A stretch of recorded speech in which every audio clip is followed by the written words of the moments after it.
తిరుపతి జిల్లా శ్రీకాళహస్తిలో భక్తుల రద్దీ పెరిగింది. మహాశివరాత్రి పర్వదినం సందర్భంగా స్వామివారి దర్శనానికి వచ్చిన సామాన్య భక్తులకు చుక్కెదురైంది. తెల్లవారుజామున 2 గంటల నుంచే క్యూలైన్లో భక్తులు బారులు తీరారు. సామాన్య భక్తులను గాలికి వదిలేసి కేవలం వీఐపీలకే అధిక ప్రాధాన్యత ఇస్తున్నారని భక్తులు ఆవేదన వ్యక్తం చేస్తున్నారు. ఆలయ ఈవో చైర్మన్ తీరును నిరసిస్తూ భక్తులు పెద్ద ఎత్తున నినాదాలు చేశారు. భక్తుల రద్దీపై మరింత సమాచారం ప్రతినిధి చరణ్ అందిస్తారు. మహాశివరాత్రి పర్వదినాన్ని పురస్కరించుకొని శ్రీకాళహస్తి ఆలయంలో భక్తుల తాకిడి అధికంగా పెరిగిందని చెప్పాలి. ఉదయం 2 గంటల నుంచి సర్వదర్శనానికి అనుమతిస్తున్నా కూడా ఏదైతే భక్తుల రద్దీ ఒక్కసారిగా పెరిగిందని చెప్పాలి. సుమారు 3 గంటల పాటు క్యూలైన్లో వేచి ఉన్నామని చెప్పి భక్తులు అయితే కనుక తెలుపుతున్నారు. అయితే మహాశివరాత్రి అంటేనే హిందువులందరూ కూడా అధిక సంఖ్యలో శివాలయాలకు వెళ్తూ భక్తులందరూ కూడా పరమేశ్వరుని దర్శించుకుంటుంటారు. భక్తులందరూ కూడా స్వామివారిని దర్శించుకోవాలని చెప్పి శ్రీకాళహస్తి ఆలయానికైతే చేరుకుంటున్న పరిస్థితి నెలకొంది.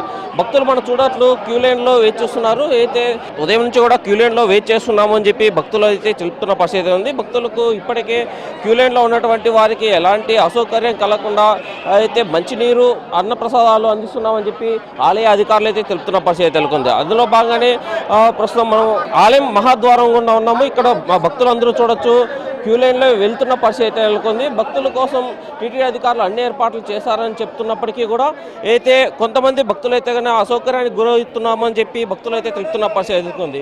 ఏంటి ఎలాంటి క్యూలైన్లో ఎలాంటి సౌకర్యాలు మాకు అందించట్లేదు. అయితే ఆలయ అధికారులు కేవలం మాటలు చెప్తున్నారు అంతేగాని ఎలాంటి ఏర్పాట్లు చేయడంలో ఫెయిల్యూర్ అయిందని చెప్పి అధికారులందరూ కూడా తెలుపుతున్న పరిస్థితి ఎదుర్కొంది. ఆలయ అధికారులు అయితే కన్నా మేము అయితే సామాన్య భక్తులకు దర్శన అవకాశాలు కల్పిస్తున్నామని చెప్పినప్పటికీ కూడా అది ఎక్కువ సంఖ్యలో క్యూలైన్లో భక్తులను వెయిట్ చేపిస్తున్నామని చెప్పి తెలుపుతున్న పరిస్థితి.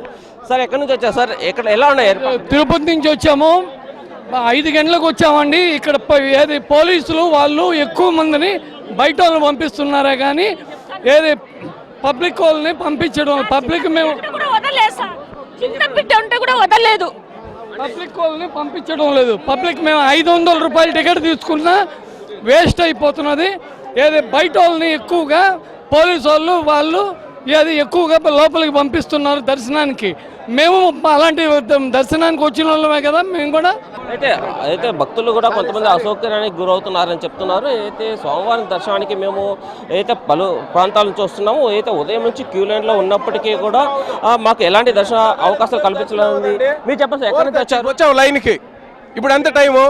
ఎంతసేపు వెయిట్ చేయాలా? ఒళ్ళు బాగలేని వాళ్ళు షుగర్ వాళ్ళు పార్టీలు ఉంటారు. 500 రూపీస్ తీసుకొని ఇంతసేపు ఆ జర్నీ ఎంతసేపు వెయిట్ చేయాలా? అడగండి, వాకిటాకలు అడగండి, వాళ్ళందరినీ అడగండి. ఎంతసేపు వెయిట్ చేస్తున్నాం? చెన్నై నుంచి 4:30కి అంతా లైన్లో ఉన్నాం.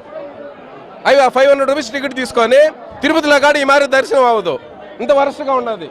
అయితే భక్తులు అయితే కదా కొంతమంది అసౌకర్యానికి గురవుతున్నారని చెప్పాలి. అయితే సామాన్య భక్తులకు పెద్దపేట వేస్తున్నామని చెప్పినప్పటికీ కూడా అయితే దర్శనాలు అయితే కన్నా అయితే అధిక సంఖ్యలో క్యూలైన్లో వేచి ఉంటామని చెప్పి భక్తులు తెలుపుతున్నారు. అయితే ఇప్పటికే అయితే స్థానికంగా ఉన్నటువంటి ఆలయ అధికారులందరూ కూడా అయితే భక్తులకు మేము ఎలాంటి అసౌకర్యం కలిగించట్లేదు. అయితే కేవలం గంట వ్యవధిలోనే దర్శనం అవకాశం కల్పిస్తున్నామని చెప్పినప్పటికీ కూడా అయితే కొంతమంది భక్తులు అయితే కన్నా అసౌకర్యానికి గురవుతున్నారని చెప్పాలి. ఏదైతే క్యూలైన్ టైం కేటాయిస్తే క్యూలైన్లోనే వేచి ఉండేలా ఏర్పాట్లు అయితే చేశారని చెప్పి ఇక్కడ ఉన్నటువంటి భక్తులు అయితే కన్నా కొంచెం అసహనం వ్యక్తం చేస్తున్నారని చెప్పాలి. కెమెరా పర్సన్ సుబ్బుతో చరణ్ కుమార్, హెచ్ఎం టీవీ, శ్రీకాళహస్తి.